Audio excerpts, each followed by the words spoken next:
Good morning. This is your intelligence summary for Thursday, February 26, 2026. We are tracking some pretty significant moves in India's economy and its political scene. So, let's jump right in. Here's our roadmap for today. We're kicking things off with a major U.S. tariff that's sending ripples through the Indian solar industry. Then, we'll cover key updates in politics and governance. From there, we'll dive into the corporate world, looking at Uber, highway tolling, and TCS. We'll finish up with some sharp editorial analysis and, of course, the market close.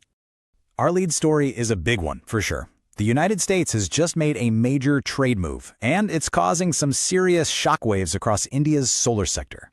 So get this, the Trump administration has slammed Indian solar cells and modules with a staggering 125.87% countervailing duty.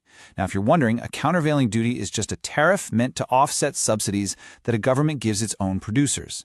As you can imagine, a number this massive sparked immediate panic among investors, who are now scrambling to figure out their exposure to the U.S. market.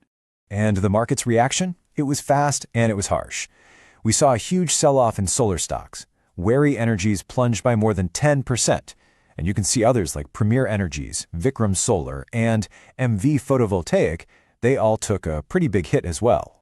So what's the response? Well, the Indian government is basically saying, you're on your own, telling companies they need to fight this through the U.S. legal system. But what's really interesting is how different companies are set up to handle this. You've got Waaree, which says it's already sourcing cells from regions with lower duties for its U.S. orders. And then you have others, like MV, Premier, and Vikram, who are mostly focused on the domestic market, which kind of insulates them from the immediate impact. Okay, let's switch gears and take a look at what's happening here at home in the world of politics and governance. We've got 3 key updates for you. First, the Supreme Court has taken matters into its own hands. It's what they call a suo motu case, over a line in a Class 8 textbook. The book mentioned corruption as a challenge facing the judiciary, while the Chief Justice of India was not having it. He called it, and I quote, a tentatively calculated attempt to denigrate the institution.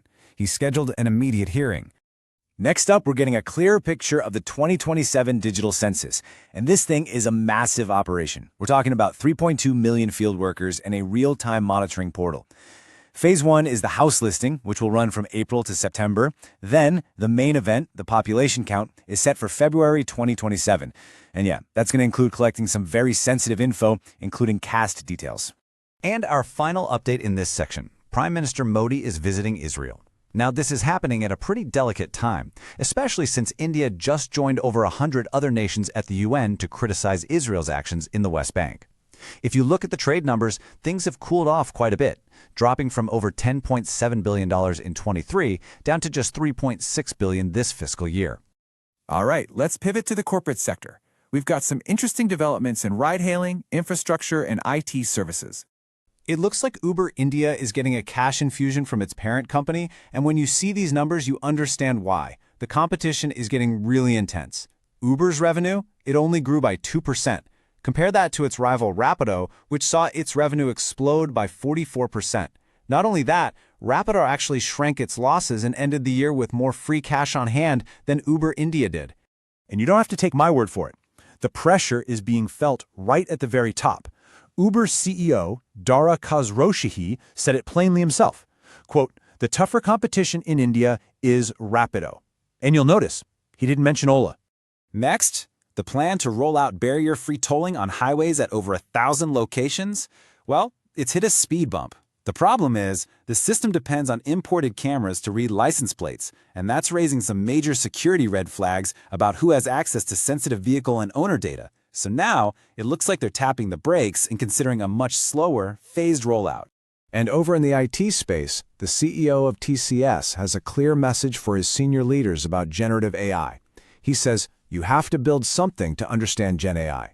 He basically pointed out that the younger folks on the team are already all over it. So it's time for leadership to roll up their sleeves and really get their hands dirty with this tech.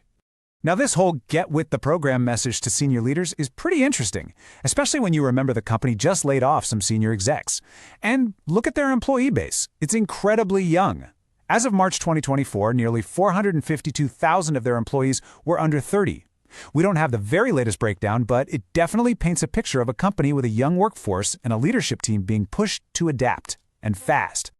Okay, let's see what the commentators and opinion writers are saying. We've got a couple of really insightful takes on the U.S. tariffs and on domestic politics.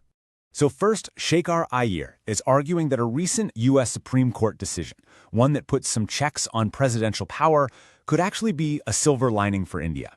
He believes this ruling gives India, and this is his phrase, a stronger hand to play when it comes to negotiating these new tariffs.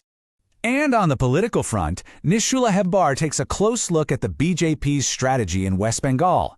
She frames it as a, and I'm quoting again, high-risk effort that depends on coalition and narrative engineering. So in her view, this is a complex political gamble, not some kind of sure bet. All right, let's close things out with a quick snapshot of how the markets finished the day. The markets ended the day just slightly in the green. The BSE Sensex closed at 82,276.07, and the Nifty 50 finished at 25,482. The broader market indices also saw some modest gains. That's all for today's briefing. Thanks for joining us.